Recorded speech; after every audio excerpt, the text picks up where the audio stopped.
Hello guys, what's going on? Welcome back to my videos. Here guys, the best Shindo Storm tier list in Shindo Life. Now if you guys enjoyed this video, hit that like button, click out for more. Also, if you guys want to see the moveset of every single character in Shindo Storm, be sure to go check out my Shindo Storm full showcase video. It is on the channel, it's posted right before this one. Anyways guys, get right to the video. Alright, so these are actually in alphabetical order besides Naramaki here. So for Apollo Sabaku, this is gonna be going to good. I feel like this moveset needs to be it needs to be tweaked a bit because the moded up version of Apollo Sabaku is actually worse than the unmoded version from my personal opinion. It is actually much worse besides the extended M1s that you get from Apollo Sans M1. So I feel like Apollo Sabaku has some reworks that need to be done because right now his unmoded version is actually better than his moded version, and because of that, it's going to be in good because the moded version is actually very important. Action Storms actually be going into bad. The reason for this is because it is very single target heavy damage. So if you guys are doing 1v1 competitive, this may be a different story for you guys. Action Storm might be a better pick, but there most likely will always be a better pick than Action Storm, but you will be able to pick Action Storm.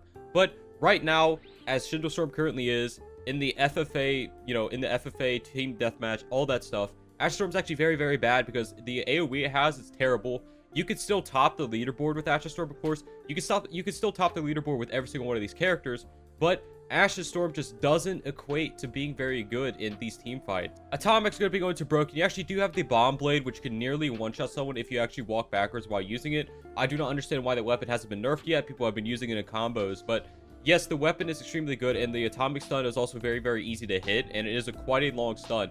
Not only that, but while you're in mode, you actually do have the Dune's Fade ability, which is one of the best sub-ability abilities in the entire game. So just keep that in mind when you use Atomic. It does just absolute metric tons of damage. Azim Senko is actually going above Atomic on Broken. Azim Senko, you guys may not think that Bolt and Azim Senko are very good, but for some reason, it just works in Shindo Storm. Azim Senko is just so good at Shindo Storm, and you also have the Azim Dual Senko in Shindo Storm, which just makes it even better. It just works so well in Shindo Storm. It's kind of hard to explain, but you also do get a health potion, which also may be better while using Azim Senko. Banankayakuma, obviously going to be the top of Broken. It has super low cooldowns, has really long abilities. It has a lot of damage, and it has a complete mode drain ability. Overall, Banankayakuma is probably the best Shindo Storm character. Boramaki here is actually going into really good. The reason for this is because Boramaki, in my personal opinion, it's just a really good character, but nothing really makes it broken. I feel like it's just a really good character. You may pick this over a lot of other ones, but nothing will make you ever pick this over the broken characters. Bruce Kenichi is actually going into meh. This is actually, no, I'll actually put it into the bottom of good. I feel like the two Kenichi boys, I'm actually going to do them at the same time. Let me find them. The two Kenichi boys right here, they are very similar, but I just feel like they aren't very good. This one is significantly worse than Bruce Kenichi. I'm actually putting this in a meh. Bruce Kenichi is actually a lot better than Ryuji Kenichi right now for some reason. And Bruce Kenichi, just the taijutsu drains too much stamina, and I feel like if you have a taijutsu primarily character, there just needs to be changes so that it has ninjutsu abilities still, because without that, your stamina drains so quickly, and then you literally become useless while using these characters. Naramaki's going to the top really good. I feel like Naramaki in mode is very good, but out of mode, Naramaki is actually not good whatsoever. So in mode, Naramaki is probably one of the most busted characters in the game, but out of mode, it's not. And because of that, it's going to be at the top of really good instead of in broken. Dangan is actually going into broken right below Banankayakuma. The reason for this is because Dangan has Bubble and Dangan together, and as you guys might imagine, that is absolutely ridiculous. Dangan is insane in Shindo Storm, and having all those Dangan abilities is actually very good. Not only that, but you actually do get the Bubble Mode ability and a bunch of insane Bubble abilities. Basically, Dangan has everything you would ever need, unmoded and moded combined. Diosenko is actually going into really good. I'm going to be putting it to the top of really good. I feel like Diosenko is actually not broken. The reason for this is because the cooldowns are extremely long, the chi costs are extremely high, but you can still do insane combos with Diosenko, which is why it's going to be at the top of really good. Forest Red Goku, obviously going to go to the bottom of broken. It's going to be broken because of all the spammy abilities you could do, and you obviously do get the Forest Red Goku mode, which is busted as you guys might imagine. Ghost Karashi has to be going to broken right below Atomic and above Forest Red. Ghost Karashi actually has the best moded moveset in this entire game. Ghost Karashi is one of the best bloodlines in the game right now, and you basically get the entire Ghost Karashi moveset while you're actually moded. Now, unmoded Ghost Karashi does not have a very good moveset at all, but the moded really does carry this, I'm telling you guys. You can get like 3 million damage in the time it takes for your mode to drain. Giovanni Shiz actually going to good below Apollo Sabaku and above Bruce Kenichi. The reason for this is because Giovanni Shizen's moveset just, I don't, it just isn't it. I feel like it should really get the moded version of Giovanni Shizen. When you mode, you should really be able to use the ability that does like Jotaro Shizen, you know, Giovanni Shizen, the ability that does like 300k damage. You should be able to use that. I don't understand why that's not in the Giovanni Shizen moveset, and because of that, it's going to be in the middle of good. Glacier is actually going to the bottom of bad. Glacier, from my personal opinion, is just not good in this game mode whatsoever. I honestly believe that it is absolute garbage. It is almost impossible to get up to moded, because your ice particles, which is your main hitting ability, does not generate you that much mode. So, unless you're extremely good at this game, I recommend that you just never touch this character. Go to Joke is going to be going to the bottom really good. It is literally just a primarily damage character, and Joke, while it may be really good, it just gets overshadowed when you can't mix it with other abilities. Like, if you can't mix it with sub-abilities like you can in RPG, Go to Joke is significantly worse than what it is, you know, in Shindo Storm. Cobra is going to be going to the top of meh. Cobra right here, I feel like Cobra's moveset is actually quite bad, but it can carry you in some cases, but I would avoid this character if I were you. Light Joke is going to be going actually below Dio Second, above Naramaki. Light Joke's moded abilities are actually extremely good. No, it's going to be going to the bottom of broken. What am I saying? Light Joke is just extremely good. You get Joke abilities while you're unmoded, which is what's Golden Joke's specialty. You basically get that while you're unmoded. And while you're moded, you get all of Light Joke's abilities. And Light Joke's mode is so good, it is unreal. Menma Azarashi, that's be going to the bottom of good. Menma Azarashi actually gets the Azarashi moveset when he's moded, and you also get Great Smiling Spirit Bomb, which does a ton of damage. But other than that, there's not really any reason to ever use this character. Minakami is actually going to the top of good. The reason for this is because Acid can carry you in some cases, but Minakami, you literally only can use Minakami, and because of that, it's going to be going in good, the top of good, instead of being in really good.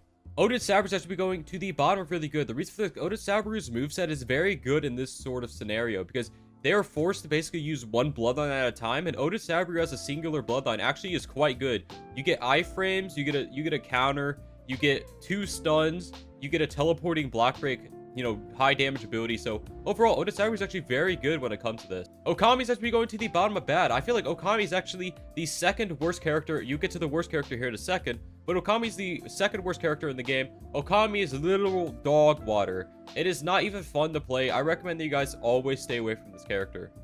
Pikachu is going to be going into really good. I'm going to be putting it below Naramaki and above Boramaki. The reason is Pikachu's abilities are actually quite good in this game mode, and it can carry you in some cases.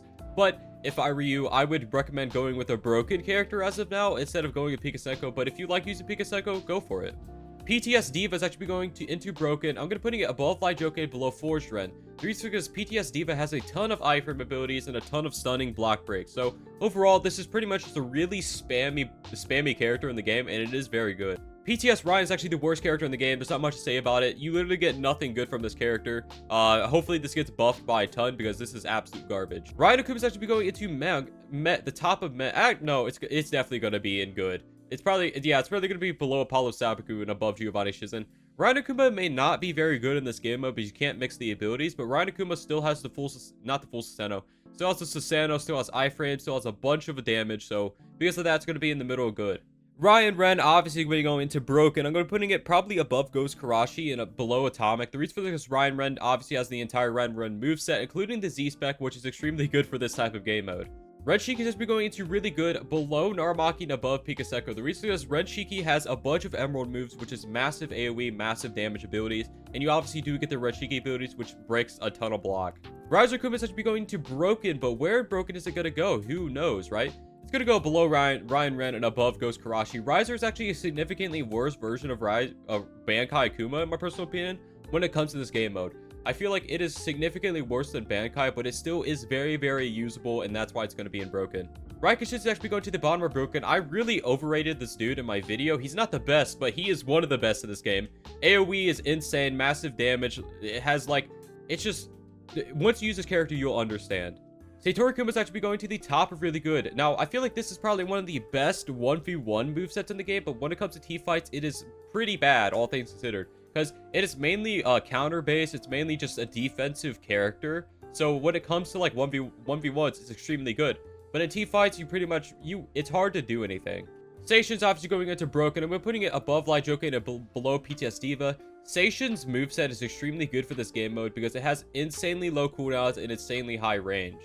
Shindaya Akama is going to be going to broken. I'm going to be putting it probably above Azim Psycho, below Dangan.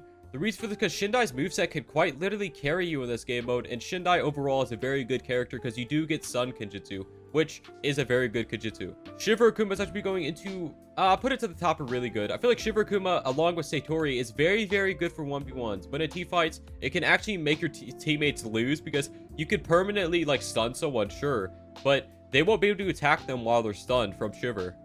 Wanzayame is actually going into the top of good. I feel like Tsunami actually was nerfed. Not Tsunami. I feel like Typhoon. Wait, is it Tsunami?